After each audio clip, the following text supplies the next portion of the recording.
Hi, Jim Pancero, helping you become a stronger leader of your sales team. And one of the ways you can become more effective as the leader of your team is to make sure all of your people have all the skills and tools they need to be persuasive and successful in today's new hyper-competitive selling environment we find ourselves in.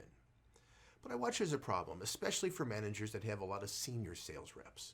Because even though we have all these dramatic changes happening in selling, how many of your salespeople believe the old philosophy that experience equals trained? I watch this happen a lot. When we used to fly a lot, I would be sitting on an airplane, especially if I got up to graded the first class. I knew the person next to me was likely in sales. So I'd start a conversation.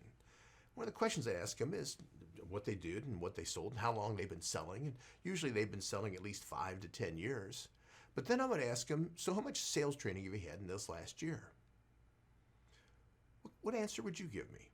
So what I find fascinating is nobody's ever told me no. You know what they tell me? Well, I've been selling for 15 years. So here's this assumption, especially in older salespeople, that experience equals trained. That the assumption is any kind of training is only entry-level training. In fact, if you invite me to sales training, I'm going to be insulted because you're telling me I don't know how to sell.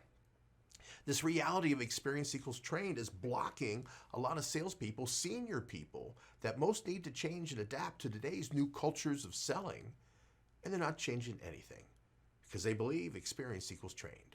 So what worked 5 years ago, what worked 10 years ago, what worked 15 years ago, is still going to work today. Look how invalid that concept is. What can you do to break this habit with your people? To talk about the reality of sales training today is an ongoing part of all sales meetings. When we come into a meeting, we want to increase our skills. We want to increase our awareness. We want to increase our focus. We want to increase our processes because all of those can increase our competitive advantage. What are you doing to get your team to realize that things are different? We have a whole new culture of selling and buying today. And if we're not aware and we're not current, we're probably not going to be competitive. What can you do to make sure none of your people have this attitude that experienced equals trained?